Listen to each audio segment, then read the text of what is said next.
ఫిలిప్పీలకు రాసిన పత్రిక మొదటి అధ్యాయము 9, 10, 11 వచనాలను చదువుకుందాం. Philippians chapter 1, 9, 10 and 11 verse. మీరు శ్రేష్టమైన కార్యములను వివేచింపగలవారగుటకు మీ ప్రేమ తెలివితోనూ సకల విధములైన అనుభవ జ్ఞానముతోనూ కూడినదై అంతకంతకు అభివృద్ధి పొందవలెననియు, ఇందువలన దేవునికి మహిమయు స్తోత్రమును కలుగునట్లు మీరు యేసుక్రీస్తు వలనైన నీతి ఫలములతో నిండుకొనిన వారై క్రీస్తు దినమునకు నిష్కపటులను నిర్దోషులను కావాలననియు ప్రార్థించుచున్నాను. దేవుడు ఈ వాక్యములను దీవించునుగాక. ప్రియ సంగమా, ఈరోజు దేవుని వాక్యము మనం గమనించినట్లయితే ఇది పౌలు గారు ఫిలిప్పీ సంఘానికి వ్రాస్తూ వారి కోసం, వారి ఆత్మీయ జీవితాన్ని ఎలా ఉండాలని తాను కోరుకుంటున్నాడో దానికోసం ఆయన ప్రార్థన చేయడం మనకు ఈ మాటల్లో కనబడుతూ ఉంది. ఈరోజు దేవుణ్ణి ఆరాధించడానికి చేరి ఉన్న మన ముందు దేవుడు ఈ మాటలను ఉంచి ఉన్నారు. ఈ మాటల ద్వారా ఆయన మనతో మాట్లాడుతూ ఉన్నారు. మన పట్ల తన ఉద్దేశాన్ని, తన కోరికను మనకు గుర్తు చేస్తూ ఉన్నారు. ఈ మాటలను మనం అర్థం చేస్తూ ఆయన కోరికను, ఆయన ఉద్దేశాన్ని గ్రహించడానికి మనము ప్రయత్నం చేద్దాం. మొత్తంగా ఈ మాటలను మనం అర్థం చూస్తే, క్రీస్తు దినమున అనగా తీర్పు దినమున మనమందరము నిష్కపటలుగా, నిర్దోషులుగా ఆయన ముందు నిలిచి ఉండే ఒక గొప్ప స్థితిని ఆయన మన నుంచి కోరుకుంటూ ఉన్నారు. దానికోసం శ్రేష్టమైన కార్యములు వివేచించేవారిగా మనం ఉండాలని ఆయన ఇష్టపడుతూ ఉన్నారు. ఒకసారి మనము అర్థం చేద్దాం, మన జీవితంలో శ్రేష్టమైనది ఏంటి? అది మొదట మనము అర్థం చేయాలి.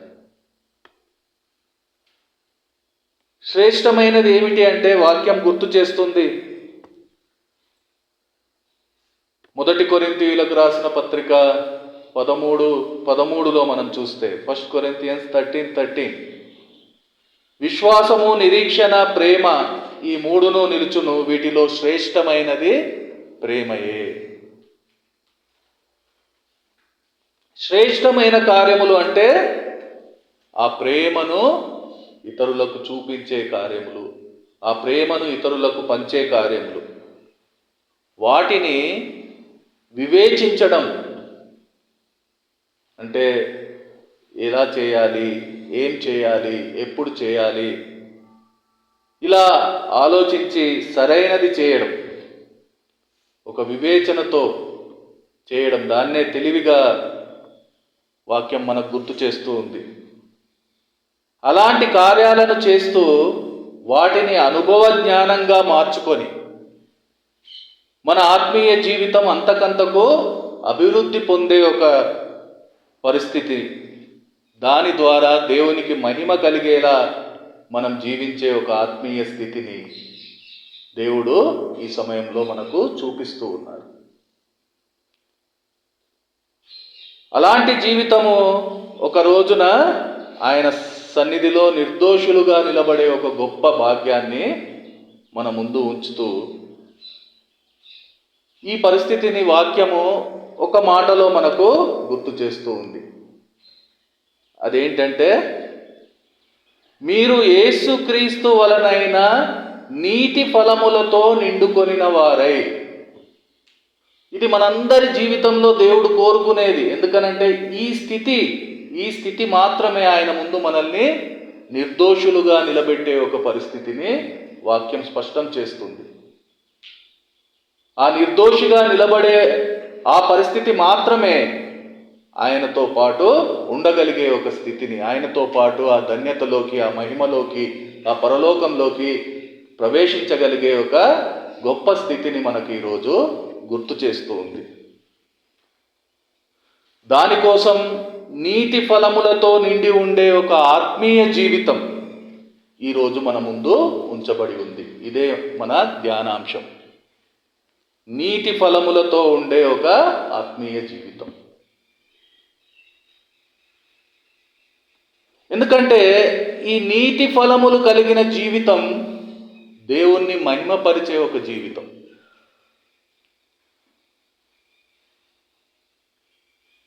ఆ జీవితం మనం అందరము జీవించాలనేది దేవుని చిత్తం, ఆయన ఉద్దేశం, ఆయన కోరిక. అదే ఆయనను మహిమపరుస్తుంది. అందుకనే ఈ మాట ద్వారా దేవుడు మనతో మాట్లాడుతూ ఉన్నారు. అంతేకాదు, అది పొందే విధానం కూడా ఈ మాటలోనే మనకు స్పష్టం చేస్తూ ఉన్నారు. మీరు యేసుక్రీస్తు వలనైన నీతి ఫలములతో నిండుకొనిన వారై. ఇక్కడ మనకు స్పష్టంగా అర్థమవుతుంది, ఇది ఆయన వలన మాత్రమే మనకు దొరుకుతుంది. మన వలన ఇది కాదు. మనం ఎంత ప్రయత్నం చేసినా, ఎన్ని పనులు చేసినా, వాటన్నింటి గురించి వాక్యం ఏం చెప్తుందంటే, మీ నీతి కార్యములు వట్టి మురికి గుడ్డలు, అవి ఎందుకు పనిచేయవు. ఆ నీతి ఫలము మనము మన వలన కానీ, మన కార్యముల వలన కానీ ఏ రోజు పొందలేము. అది అసాధ్యం. అది దేవుని వలన మాత్రమే, ప్రభు యేసుక్రీస్తు వలన మాత్రమే మనం పొందగలిగే ఒక ఆత్మీయ స్థితిని ఈరోజు వాక్యం మన ముందుంచుతూ ఉంది.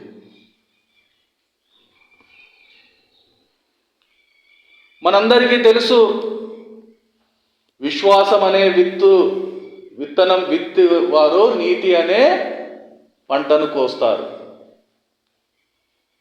అంటే ప్రభు యేసునందు విశ్వాసం ఉంచువారు అంటే ఇక్కడ మనం అర్థం చేయాలి. ఎందుకంటే చాలామంది విశ్వాసులని చెప్పే వాళ్ళు ఈ మాట చెప్తూ ఉంటారు, నేను ప్రభు యేసు యందు విశ్వాసం ఉంచాను, నేను యేసయ్యను నమ్ముకున్నాను. మనం కూడా ఈ మాట చెప్పేవారిగా ఉంటున్నాం. కానీ ఒక్కసారి మనం అర్థం చేయాలి, నిజంగా దేవుడు కోరే విశ్వాసం, ఆ నీతి పంటను కోయగలిగే విశ్వాసం ఇదేనా?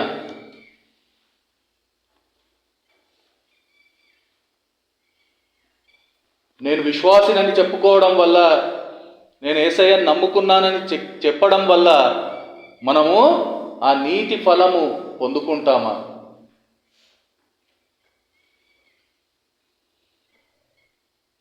వాక్యమైతే చెబుతుంది, క్రియలు లేని విశ్వాసము మృతమైనది. అది ఒక చనిపోయిన శవం లాంటిది. దానివల్ల ఏ లాభం లేదు. అది ఉండడం ఇంకా నష్టమే కానీ లాభం ఏమీ లేదు. ఎందుకంటే ఒక చనిపోయిన శరీరంతో మనం సహవాసం చేయలేము. అది కొద్ది సమయంలో మనల్ని ఇబ్బంది పెడుతుంది, ఇంకా కొద్ది సమయంలో ఇంకా మనల్ని పాడు చేస్తుంది. మనం అక్కడ ఉండలేని పరిస్థితిలో అది మారుస్తుంది. అందుకనే అలా మాటల్లో చెప్పేది కాదు విశ్వాసం. దేవుడు కోరుకునే విశ్వాసం అది కాదు. క్రియల్లో కనబడాలి, మన జీవితంలో కనబడాలి. అది ఎప్పుడు కనబడుతుంది అంటే దేవునితో సరైన సంబంధం కలిగి ఉన్నప్పుడు, ఆయనతో అనుదిన సహవాసం కలిగి ఉన్నప్పుడు. వాక్యం ఎన్నోసార్లు మనల్ని ప్రశ్నిస్తూ ఉంది, సమ్మతి లేకుండా ఇద్దరు కూడి నడుతురా. ఈరోజు దేవునితో సమ్మతి లేకుండా, దేవుడు చెప్పిన దాన్ని మనం అంగీకరించకుండా, దేవుడు చెప్పిన దాని ప్రకారం మనం నడవకుండా, ఆయనతో ఒక సమ్మతి లేకుండా మనం గడిపే ఈ జీవితం ఒక విశ్వాస జీవితం అనబడుతుందా? అదే మన విశ్వాసం అనుకుంటే ఆ విశ్వాసం నిజంగా ఆ నీతి ఫలాలను పొందుకుంటుందా? మనం ఆలోచన చేయాల్సిన అవసరం ఉంది. ఎందుకంటే మనందరికీ తెలుసు, ఈ విశ్వాస జీవితం అనేది ఎంతో కష్టమైనది. ఈ మార్గం ఎంతో క్లిష్టమైనది. ఎక్కడ చెప్పబడలేదు ఇది ఒక ఈజీ మార్గము, ఇది ఒక సులువైన జీవితం అని ఎక్కడ చెప్పబడి లేదు. వాక్యం ఎన్నోసార్లు అనేక రకాలుగా ఏం చెబుతుందంటే ఈ మార్గము ఇరుకైనది, ఈ మార్గము ఇరుకైనది, ఇదంత సులువైంది కాదు. ఇది ఒక పోరాటం. ఈ పోరాటంతో జయించి పొందాల్సిన ఒక జీవితం. అప్పనంగా దొరికేది కాదు. ఇది ఒక పరుగు పందెం. ఈ పరుగు పందెంలో పరుగెత్తి బహుమతి పొందే వరకు పరుగెత్తవలసిన జీవితం. ఒక గమ్యాన్ని ఎంచుకొని గమ్యం వైపు సాగిపోయే జీవితం. ఇది అంత ఈజీ కాదు. ఇందులో ఇబ్బందులు ఉంటాయి, ఇరుకులు ఉంటాయి, శ్రమలు ఉంటాయి, శోధనలు ఉంటాయి, పరీక్షలు ఉంటాయి, హింసలు ఉంటాయి, నిందలు ఉంటాయి, అవమానాలు ఉంటాయి. ఎక్కడైనా దేవుని వాక్యం ఇది చెప్పిందా ఇలా? ఏ శోధన ఉండదు, ఏ శ్రమ ఉండదు, ఏ హింస ఉండదు, ఏ అవమానం ఉండదని ఎక్కడా చెప్పబడలేదు. వాక్యం ఎన్నోసార్లు మనతో మాట్లాడుతుంది. ఇందులో శ్రమలుంటాయి, ఇబ్బందులుంటాయి, ఇరుకులుంటాయి. అవన్నీ భరించాలి, అవన్నీ సహించాలి, అవన్నీ జయించాలి. దానికోసం ఎంతో త్యాగం చేయాలి. ఇవన్నీ వాక్యం చెప్పే సత్యాలు. ఈ సత్యాన్ని అర్థం చేయకుండా ఎలా మనం మన విశ్వాస జీవితాన్ని గడపగలుగుతాం? ఎలా విశ్వాస జీవితము నీతి ఫలాలను పొందుకుంటుంది? ఎలా మనం ఇది చేయగలుగుతాం?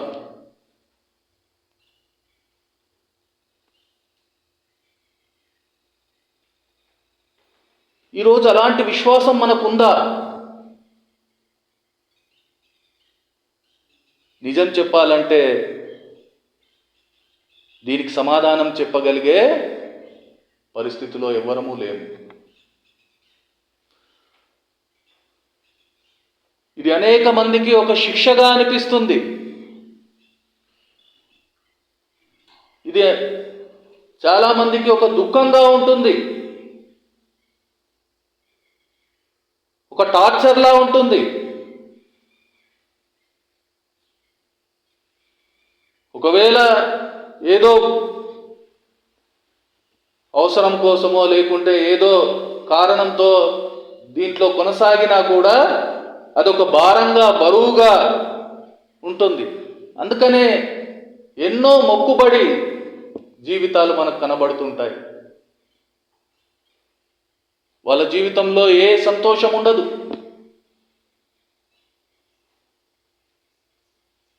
అలాంటి ప్రతి ఒక్కరితో వాక్యం ఈరోజు మాట్లాడుతూ ఉంది. హెబ్రీయులకు రాసిన పత్రిక 12:11, హీబ్రూస్ 12:11. మరియు ప్రస్తుతమందు సమస్త శిక్షయు దుఃఖకరముగా కనబడునే గాని సంతోషకరంగా కనబడదు. అయినను దాని యందు అభ్యాసము కలిగిన వారికి అది నీతి అను సమాధానకరమైన ఫలమునిచ్చును. ఈ మాటను మనం అర్థం చేయాలి. ఎందుకంటే ఇది ఎంతో ధైర్యాన్ని ఇచ్చే మాట మనకు. అవును, అవన్నీ దుఃఖంగా ఉంటాయి, శిక్షలా అనిపిస్తాయి, సంతోషం ఉండదు అది చేయడానికి. కానీ వాక్యం చెబుతూ ఉంది, దాని యందు అభ్యాసం గలవారికి, అంటే అభ్యాసం అంటే నేర్చుకోవడం.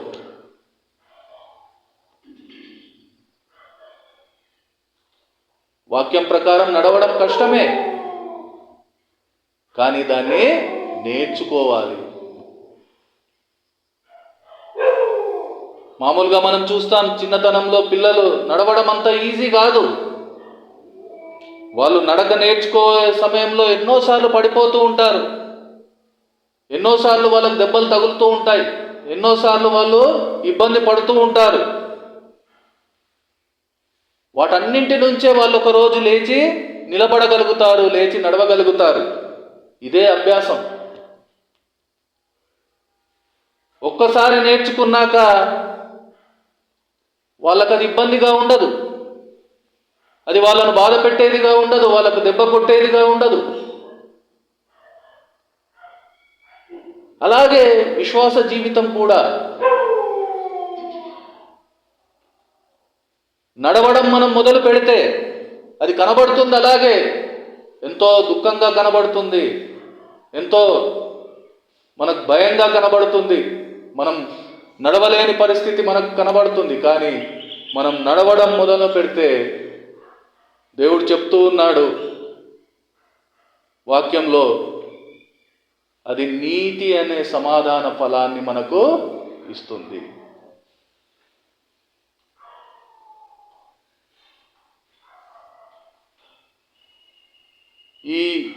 ఈ బాధలన్నీ, ఈ సందేహాలన్నీ, ఈ సమస్యలన్నీ, ఈ భయాలన్నీ పక్కకు పెట్టి దేవుని వాక్యం ప్రకారం నడవడం మొదలు పెడితే,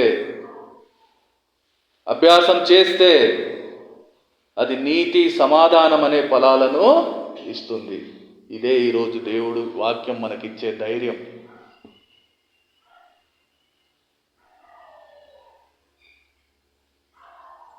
ఆ ధైర్యంతో మనము ఈ విశ్వాస జీవితాన్ని కొనసాగించవలసిన వారమై ఉన్నాం. ఇంకా మనం చూస్తే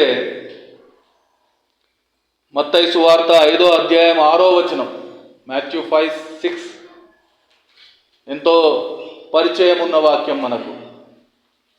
నీతి కొరకు ఆకలి దప్పులు గలవారు ధన్యులు, వారు తృప్తిపరచబడుదురు.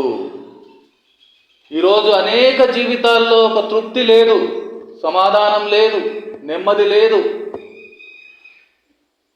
ఏది దొరికినా వాళ్లకు తృప్తి లేదు. మనం ముందుగానే చూసి ఉన్నాం, దేవుని వలననే నీతి అనుగ్రహించబడే పరిస్థితి. ఇది ఆయన చిత్తం, ఆయన విధానం. వాక్యం స్పష్టంగా చెప్తుంది, ఆయన రాజ్యంలో, ఆయన పరలోకంలో ఉండగోరిన వారు నీతి న్యాయాలు కలిగి ఉండాలని. అదే ఆయన నియమం. అందుకనే ఆయన చెబుతూ ఉన్నారు, మీరు యేసుక్రీస్తు వలనైన నీతి ఫలముతో నిండుకొనిన వారై ఆ తీర్పు దినమున నిలబడాల్సిన అవసరాన్ని ఆయన స్పష్టంగా చూపెడుతూ ఉన్నారు. అది లేదంటే నెమ్మది లేదు, అది లేదంటే ధైర్యం లేదు, అది లేదంటే విశ్వాసం లేదు.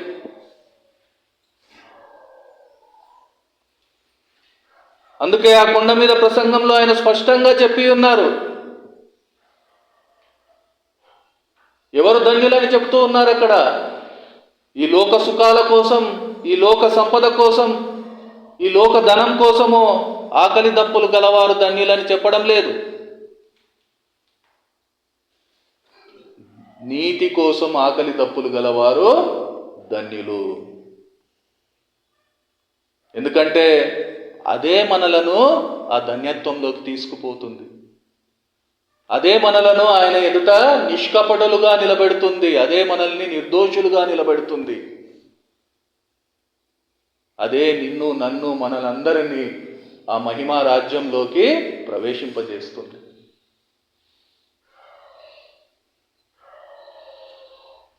దానికోసం ఆకలి దప్పులు గలవారమై ఉండాలి. ఆ నీతి కోసం ఆకలి దప్పులు గలవారమై ఉండాలని వాక్యం చెబుతూ ఉంది. ఈరోజు మనం ఏ ఆకలితో ఉన్నాం? ఏ దాహంతో ఉన్నాం? దేవుని పిల్లలమని చెప్పుకుంటున్నాం, ఎంతో సంతోషం. కానీ దేనిని మనం కోరుకుంటున్నాం? దేనితో తృప్తి పొందాలని ఆశపడుతూ ఉన్నాం? ఒకసారి ఆలోచన చేద్దాం సంగమా. దేవుని వాక్యం సత్యమైనది. అది చెబుతుంది, నీటి కొరకు ఆకలి దప్పులు గలవారు ధన్యులు, వారు తృప్తిపరచబడతారు. ఈ ఆకలి నీకు నాకు లేదంటే తృప్తి లేదు మన జీవితంలో.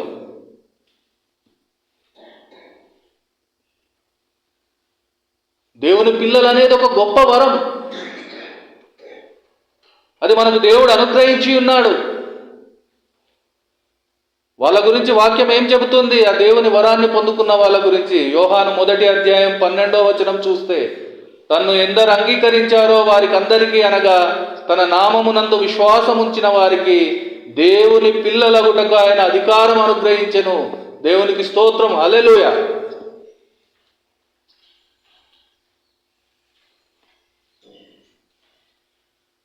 ఈ అధికారం ఈరోజు ఏం కోరుకుంటుంది?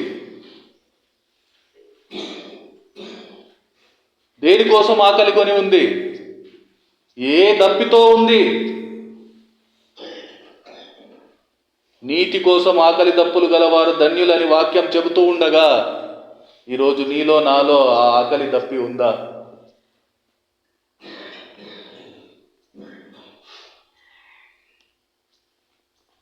ఆ ఆకలి దప్పి లేది అంటే ఒకసారి మనం ఆలోచించాల్సిన అవసరం ఉంది. ఎందుకంటే ఆకలి దప్పులు లేకపోవడం శారీరకంగా మనం చూస్తాం. ఒక మనిషికి ఆకలి దప్పి అవడం లేదంటే అది ఒక అనారోగ్యమైన పరిస్థితి. అది ఒక ఆరోగ్యమైన స్థితి కాదు. అలాగే ఈరోజు మన ఆత్మీయతను కూడా మనం పరీక్ష చేయాల్సిన అవసరం ఉంది.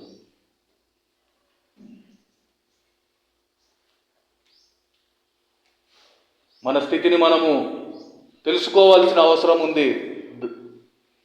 ఆ అనారోగ్య స్థితికి మందు వేయవలసిన అవసరం ఉంది. ఎందుకంటే ఆ నీటి కోసం ఆకలి దప్పులు లేని పరిస్థితి ఆరోగ్యంగా లేదు. అలాంటి ఆత్మీయ స్థితి ఆరోగ్యమైనదని చెప్పబడదు. అది అనారోగ్యంతో ఉంది, అది రోగంతో ఉంది, అది వ్యాధితో ఉంది. దానికి వైద్యం అవసరం, దానికి మందు అవసరం.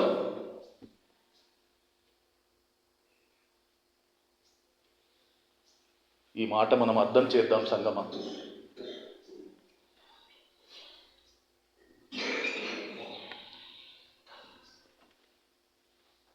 నీతిని వెతకడం అంటే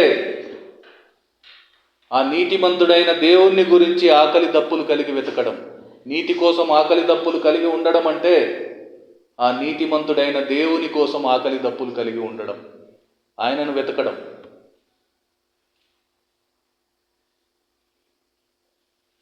ఈరోజు మన ఆత్మీయ అనారోగ్యానికి మందు అదే, ఆయనే.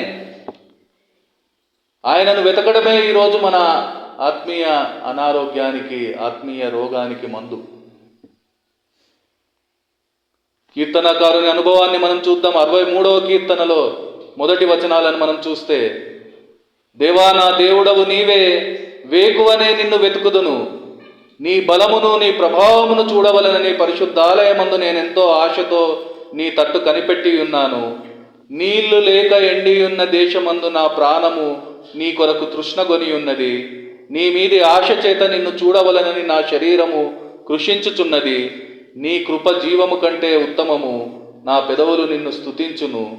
నా మంచం మీద నిన్ను జ్ఞాపకం చేసుకొని రాత్రి జాములయందు నిన్ను ధ్యానించినప్పుడు క్రొవ్వు మెదడు నాకు దొరికినట్లుగా నా ప్రాణము తృప్తి పొందుచున్నది.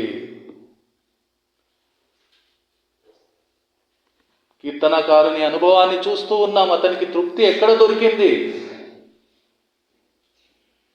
అతనికి ఆ వెతుకులాట ఎంత తృప్తినిచ్చింది? అలాంటి వెతుకులాట నీతిని పొందుకుంటుంది. అలాంటి జీవితం తృప్తిని అనుభవిస్తుంది. ఆ స్థితే నిజమైన ఆత్మీయ స్వస్థత. ఈరోజు ఆ ఆత్మీయ స్వస్థత మనం పొందవలసిన అవసరం ఉంది. ఇక్కడ ఇంకొక మాట మనం చూడడానికి ఇష్టపడదాం. రోమీలకు రాసిన పత్రిక 8వ అధ్యాయము 28 నుంచి 30 వచనాల వరకు చదువుకుంటే ఇది కూడా చాలా పరిచయం ఉన్న వాక్యం మనకు. దేవుని ప్రేమించు వారికి అనగా ఆయన సంకల్పం చొప్పున పిలువబడిన వారికి మేలు కలుగుటకై సమస్తమును సమకూడి జరుగుచున్నవని ఎరుగుదుము. ఎందుకనగా తన కుమారుడు అనేక సహోదరులలో జ్యేష్ఠుడగునట్లు దేవుడు ఎవరిని ముందు ఎరిగెనో వారు తన కుమారునితో సారూప్యము గలవారవుటకు వారిని ముందుగా నిర్ణయించెను. మరియు ఎవరిని ముందుగా నిర్ణయించెనో వారిని పిలిచెను. ఎవరిని పిలిచెనో వారిని నీతిమంతులుగా తీర్చెను. ఎవరిని నీతిమంతులుగా తీర్చెనో వారిని మహిమపరిచెను. దేవుని సంకల్పం, ఆయన ఏర్పాటు మరొకసారి వాక్యం మనకు గుర్తు చేస్తూ ఉంది. నీతిమంతులు మహిమ పొందే స్థితిని మన ముందుంచుతుంది. ఈరోజు మన ధ్యానాంశం ఇదే. ధ్యాన వాక్యం అదే చెబుతూ ఉంది. మీరు యేసుక్రీస్తు వలనైన నీతి ఫలములతో నిండుకొనిన వారై అనే స్థితికి సారూప్యంగా ఈ మాటలు కూడా దేవుడు గుర్తు చేస్తూ ఉన్నారు. ఇక్కడ మనం చూస్తూ ఉన్నాం, మీరు యేసుక్రీస్తు వలనైన నీతి ఫలములతో నిండుకొనిన వారైతే ఆ తీర్పు దినమున నిర్దోషులుగా నిలబడి ఆ మహిమా రాజ్యంలోకి ఎలాగైతే చేర్చబడతారో అలాగే ఎవరైతే నీతిమంతులుగా తీర్చబడతారో వారు మహిమపరచబడతారు అంటూ నీతితో నింపబడే ఆత్మీయ స్థితిని మనకు ఇంకా బలంగా గుర్తు చేస్తూ ఉంది. ఈ రెండు దేవుని వలనే, ఆయన సంకల్పము, ఆయన చిత్తము, ఇది స్పష్టం. ఇందులో ఏ సందేహం లేదు. మరి ఇది ఎలా జరుగుతుంది? ఆయన సంకల్పంలో మనం ఎలా చేర్చబడతాం? ఆయన చిత్తం ఎప్పుడు మన జీవితంలో నెరవేరుతుంది? ఎప్పుడు మనం నీతిమంతులుగా తీర్చబడతాం? ఎప్పుడు నీతి ఫలములతో నిండి ఉంటాం? వీటన్నిటికీ ఒకటే సమాధానం, ఒకటే మందు. ఆ మాట మొదట్లోనే దేవుడు మనకు ఆ మందు చూపెడుతూ ఉన్నాడు. దేవుణ్ణి ప్రేమించు వారికి. మనందరికీ తెలుసు, దేవుణ్ణి ప్రేమించడం అంటే ఆయన ఆజ్ఞను పాటించడం. ఈ మాట విన్న తర్వాత మనం గుండెల మీద చెయ్యి వేసుకొని చెప్పగలమా, నేను నా దేవుణ్ణి ప్రేమిస్తూ ఉన్నానని?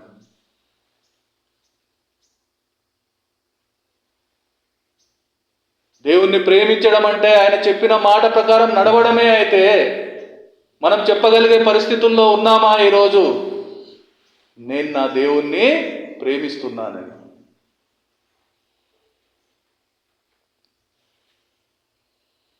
మందు అవసరం మనకు. ఆయన ఆజ్ఞను పాటించడమే, ఆయనను ప్రేమించడమే ఈరోజు మనకు కావలసిన మందు. అది లేకుండా మన ఆత్మీయ రోగం ఏ రోజు స్వస్థత పొందదు సంగమా.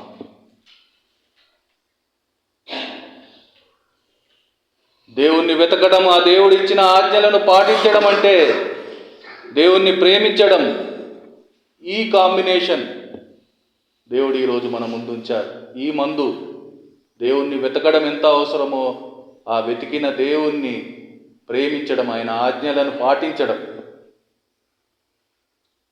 అది మన జీవితంలో అవసరం.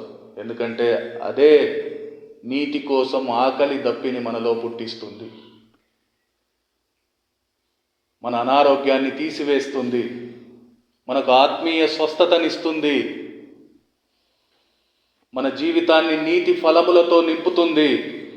నిర్దోషిగా, ఆయనకు మహిమకరంగా ఒకరోజు ఆయన ముందు మనల్ని నిలబెడుతుంది.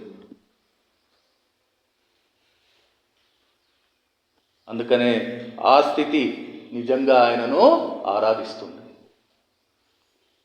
అందుకనే దేవుడి ఈ వాక్యము మనం ఆరాధనకు సిద్ధపడే ముందు మనకు వినిపించి ఉన్నారు. ఈరోజు ఇదే మనకు దేవుడు ఇచ్చే ప్రిస్క్రిప్షన్. ఒక డాక్టర్ దగ్గరికి వెళ్తే ఆ డాక్టర్ మన పరిస్థితిని చూసి ఎలాగైతే మందిస్తాడో, ఈరోజు మన ఆత్మీయ స్థితిని పరీక్షించిన దేవుడు మనకిచ్చిన ప్రిస్క్రిప్షన్ ఇదే. ఈ మాటలను అర్థం చేద్దాం, ఆచరణలో అది చూపెడదాం, ఆయనకు మహిమకరంగా మన జీవితాన్ని మార్చుకుందాం, ఆరాధన చేసుకుందాం.